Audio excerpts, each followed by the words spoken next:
जय श्री राम, जय माता दी, बम बम भोली।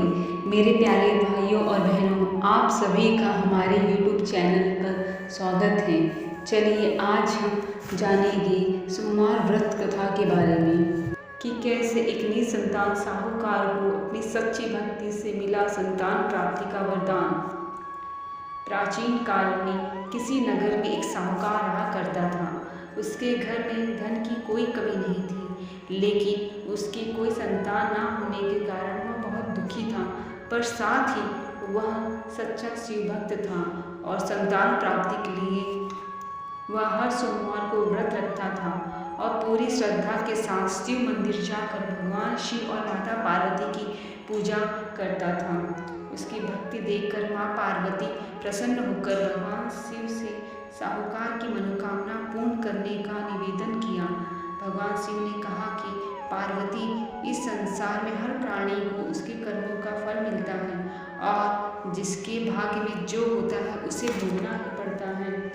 लेकिन माता पार्वती ने साहूकार की भक्ति देखकर उसकी मनोकामना पूरी करने की इच्छा व्यक्त की। माता पार्वती के कहने पर शिव जी ने साहूकार को पुत्र प्राप्ति का वरदान दिया, लेकिन उन्होंने बताया कि यह बालक केवल 12 वर्ष तक ही जीवित रहेगा। माता पार्वती और भगवान शिव की बातचीत को साहूकार सुन रहा था, इसलिए उसे इस बात की ना तो कोई खुशी थी और ना ही दुख था। वह पहले की तरह शिव पूजा करता रहा। कुछ समय के बाद वह साहूकार की पत्नी ने एक पुत्र को जन्म दिया। जब वह बालक 11 वर्ष का हुआ तो उस साहूकार ने अपने पुत्र को पढ़ने के लिए काशी भेजना चाहा। इसके लिए उसने पुत्र के मामा को बुलाकर उसे ढेर सारा धन देकर कहा कि इस बालक को काशी विद्या प्राप्ति के लिए ले जाओ और रास्ते में यज्ञ कराते जाना और ब्राह्मणों को दान दक्षिणा देते हुए जाना। दोनों मामा भांजे रास्ते में यज्ञ कराते हुए और ब्राह्मणों को दान दक्षिणा देते हुए काशी नगरी जाने लगे। चलते चलते वे एक नगर में पहुंच गए, जहां पर एक राजा की कन्या का विवाह हो रहा था। उस राजकुमारी का दूल्हा एक आंख से काना था। यह बात दूल्हे के परिवार वालों ने राज परिवार से छिपा कर रखी थी। उन्हें इस बात का डर था कि यह बात अगर राजा को पता चल गई तो यह शादी नहीं होगी। इसलिए दूल्हे के घर वालों ने साहूकार के पुत्र से झूठ मूठ का दूल्हा बनने का आग्रह किया और वह उनके आग्रह को मना ना कर सका। लड़के को दूल्हे के वस्त्र पहनाकर राजकुमारी से विवाह करा दिया गया। इस प्रकार उस राजकुमारी के साथ साहूकार के पुत्र की शादी हो गई। लेकिन साहूकार का पुत्र ईमानदार था। वह उस राजकुमारी को धोखे में नहीं रखना चाहता था, इसलिए उसने राजकुमारी की चुनरी में इस घटनाक्रम की पूरी सच्चाई लिख दी कि तुम्हारा विवाह मेरे साथ हुआ है, लेकिन जिस राजकुमार के साथ तुम्हें भेजा जाएगा वह एक आंख से काना है। अभी मैं काशी पढ़ने जा रहा हूँ। जब राजकुमारी ने अपनी चुनरी में लिखी यह बात पढ़ी तो उसने अपने माता पिता को यह बात बताई। राजा ने अपनी पुत्री को विदा नहीं किया, फिर बारात वापस लौट गई। दूसरी ओर साहूकार का लड़का और उसका मामा काशी पहुँचे और वहीं जाकर उन्होंने यज्ञ किया। जिस दिन लड़के का 12वां साल पूरा हुआ उस दिन भी यज्ञ था।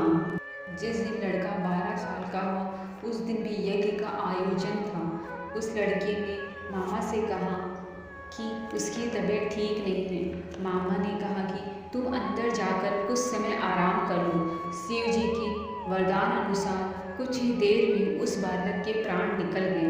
मृत भांजे को देख उसके मामा ने विलाप करना शुरू किया।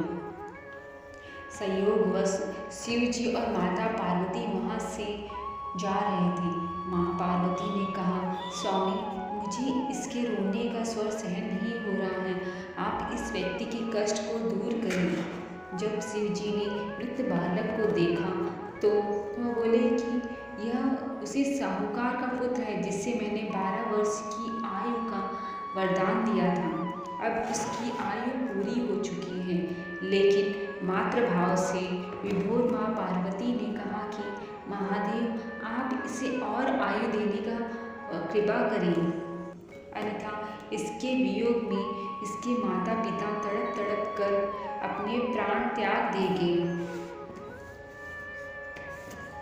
माँ पार्वती के पुनः आग्रह करने पर भगवान शिव ने उस लड़के को जीवित होने का वरदान दिया। शिव जी की कृपा से वह लड़का जीवित हो गया।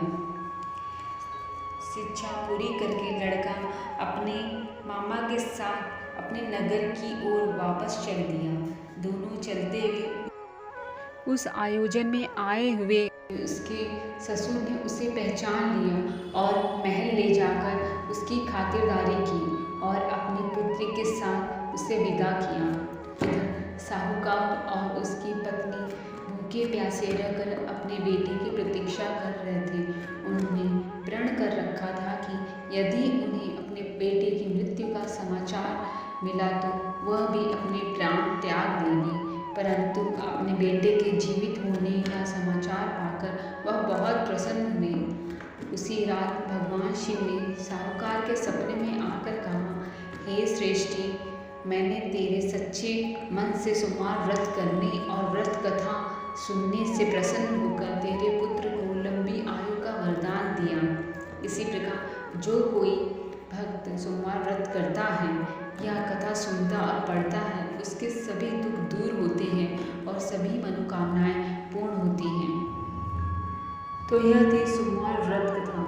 मान्यता है कि इस व्रत को करने से भगवान शिव अपने भक्तों की मुराद जल्दी पूरा करते हैं। सोमवार का दिन भी भगवान शिव को समर्पित है, इसलिए इस दिन भगवान शिव की पूजा करने का महत्व और ज़्यादा बढ़ जाता है। पौराणिक मान्यताओं के अनुसार भगवान शंकर को खुश करने के लिए किसी भी तरह की खास विशेष पूजन की आवश्यकता नहीं होती, क्योंकि कहा जाता है कि देव हुए देव महादेव बहुत भोले हैं, इसलिए उनका एक नाम भोलेनाथ भी है। वह भोलेनाथ है, इसलिए भक्त के सच्चे मन से की गई क्षणिक मात्र भक्ति से भी वह प्रसन्न हो जाते हैं। अगर आप भी सोमवार व्रत करते हैं तो इस कथा को सच्चे मन से पढ़ने और सुनने मात्र से भगवान शिव को प्रसन्न कर सकते हैं। अगर आपको मेरी यह शिव कथा पसंद आई है तो प्लीज़ मेरे चैनल को लाइक, शेयर और सब्सक्राइब कीजिए और कमेंट बॉक्स में हर हर महादेव ज़रूर लिखें, ताकि मैं इस तरह की कहानी आपके सामने और ला सकूं। जय श्री राम, जय माता दी, बम बम बोले, हर हर महादेव।